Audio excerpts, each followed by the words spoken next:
And the Zero Turn saga continues with installment 2 of this raid we just got, which, might I say, came very quickly. You guys really put work in. We got this raid, what, last night? Already we took X-Death down 30 times? That was fast. Credit where it's due.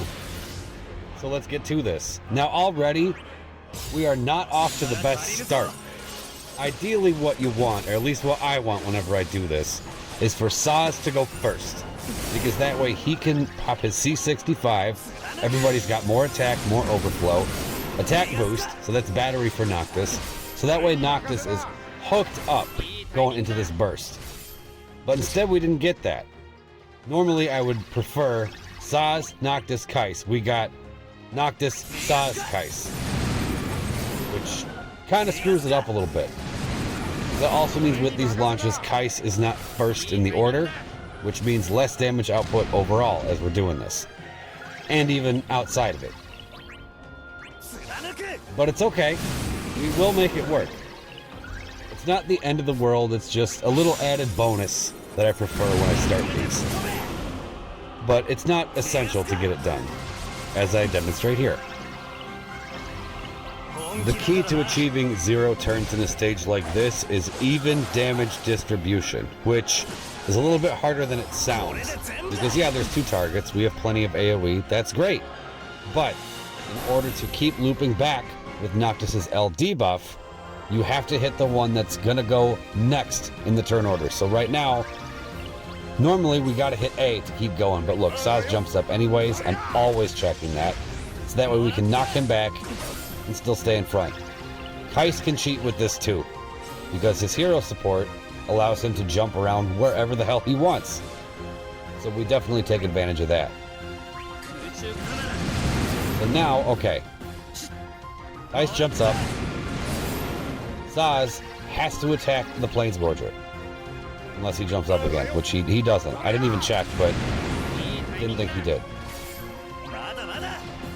But that leaves you in a position where you've just been pummeling one of the enemies over and over and over again to allow them not to get turns and to allow you to maximize your free turns to the best of your abilities.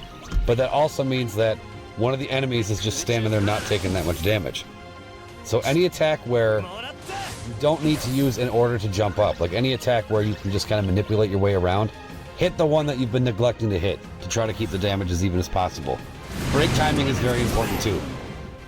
Like if one of them is about to come out of break, you can hit the other one, so then, yeah, in that particular instance, the turn will be behind the enemy, but then another one of your allies can just break that enemy again, and everything is as it should be at that point. It's hard to put into words, but you'll see it happen the further we get into this. And I will say, it does seem as though we did a pretty good job of keeping the damage even. Like, even right now, if you look at it, they have about the same amount of health. And that's because I was thinking about things like that.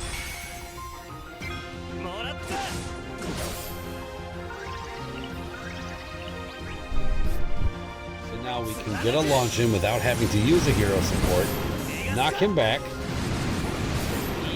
Keiss just so happened to be behind Noctis, which was perfect. Good damage. And the order's still okay. We got to use one more of these. And yeah, I want to hit Sephiroth because he's got a little bit more. So we're behind Noctis. On Keiss's turn, we have to summon or the run is dead. That's just how this goes.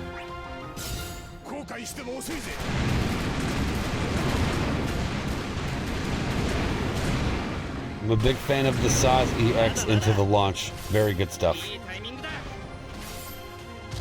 So Noctis has, I believe he has 1 turn left on the LD.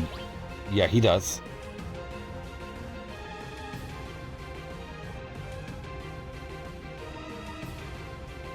So yeah, I'm just, right here, I'm just pausing. Okay, what's going to happen? How are they going to recover? We're going to stay on Sephiroth.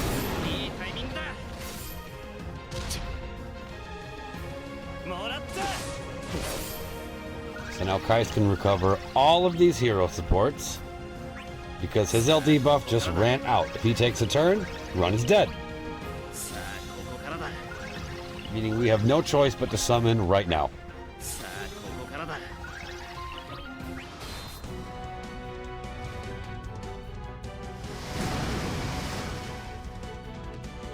These delays are also very crucial in doing this.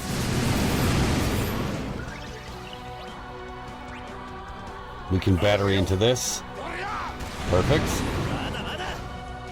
One thing that's not so great though, look at the turn order. Okay, how I always do these, Sazh is always the one who gets swapped. That just works out best for me. But normally what you want is for Sazh to have the last turn, or at least the second to last turn, in the summon sequence. But look, the other two are going right after him, which means Sazh will leave, friend Noctis will come in. Here, you'll see it right now. I don't even really need to explain it. So just give it a second. See, I want to launch that one right now so bad, but no. We have to bring in friend Noctis. We'll launch him this way. He has to LD in this summon. Otherwise, the LD will cause him to take a turn and kill the run. Okay. We're still good with 0 turns, but another not so ideal situation. My Noctis and Keiss both have the LD buff on right now, but they're in the summon, which means that this turn would have been free anyway, both of these. So it's kind of wasted in here, but we had no choice.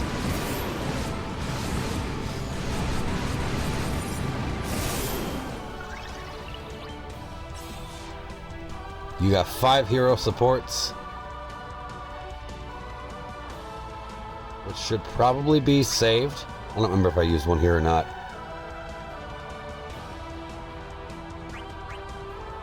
I did. Okay, I remember what I do now. Okay, I remember. So I just went behind my Noctis. Even though I was already there, I just wanted to launch queued up.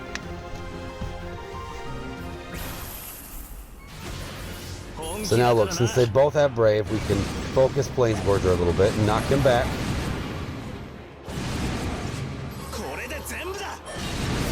Burst effect activated.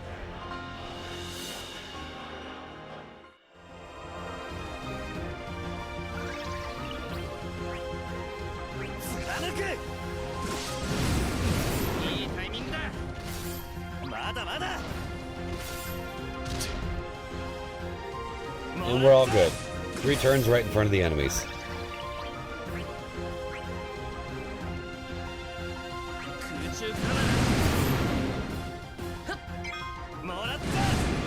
And I usually like to use my hero supports behind my friend Noctis because he's the one who's going to be refreshing this.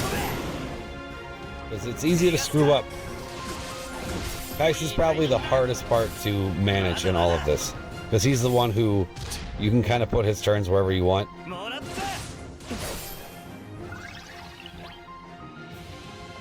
And he can't do anything to take free turns on his own. Both Noctis and Sazh can. Sazh can just attack boost whenever, whether he has the buff or not. And all of Noctis' plus skills are free turns.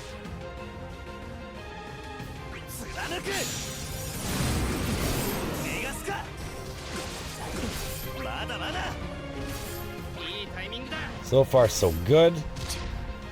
Almost in the red.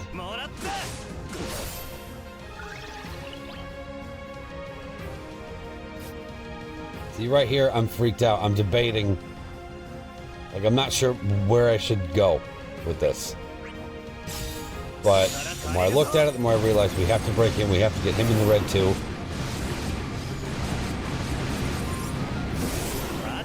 We have a 3-person launch. Good enough.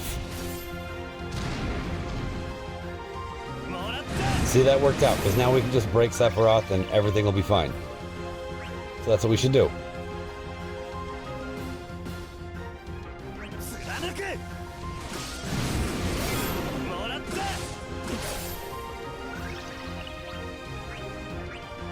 Should jump behind friend Noctis again.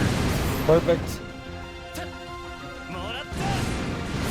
We'll get a launch with refreshed warp steps.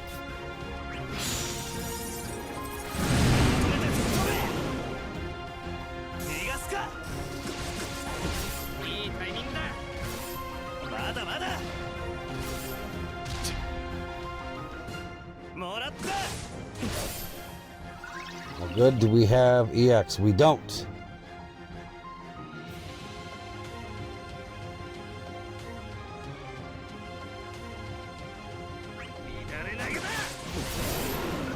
I knew that Noctis had a launch queued up, but I didn't anticipate my EX being up, which I have to use. So a little bit of pacing involved on this one.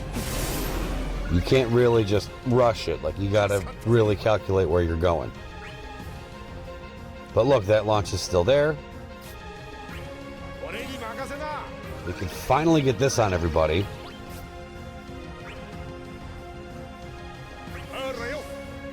And we boost.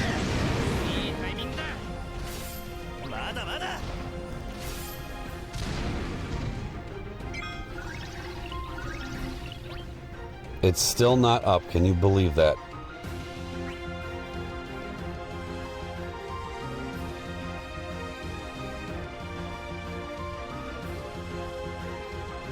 The more I look at this, yeah, because this one took me a little bit like, okay, now what? I have to break him and I have to jump behind Sazh. My only choice. Preserve the longevity.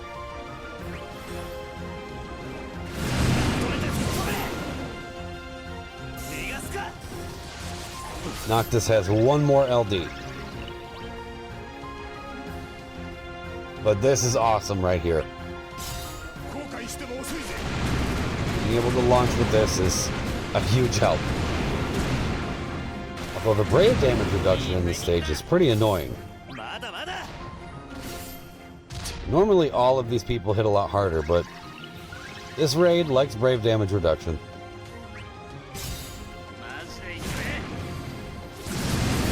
Everyone is knocked back. Ah, okay. I remember this now.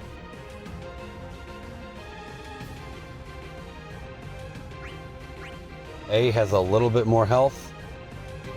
We've got to focus him. And that worked out because Noctis isn't going to move anywhere since he had 2 turns in front of the enemies. So his turn will not move if it's like that. It'll stay the same.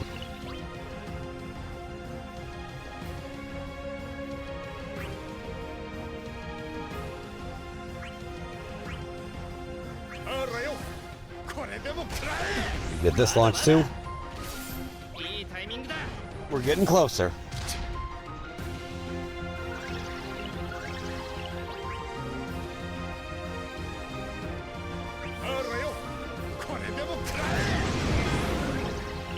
So Noct, I believe you have to LD right now. Yes, you do. Last one. A little scary. This is always the most stressful part. This is like the clock is ticking. We got to make this happen.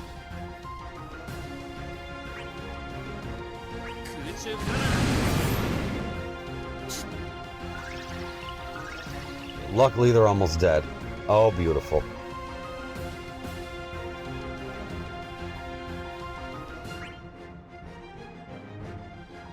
At this point, I'm debating which one should I hit.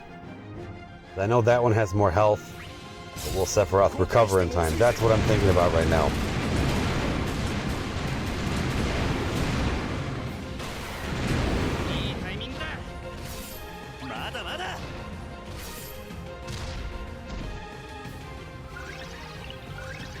So close. Cannot jump behind Sephiroth. That would have ruined everything.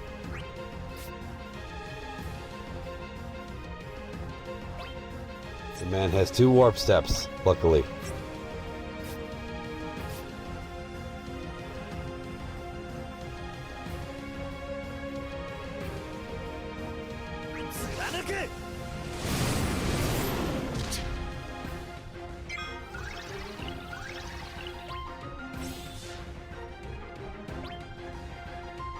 See, I'm all worried about launch setups.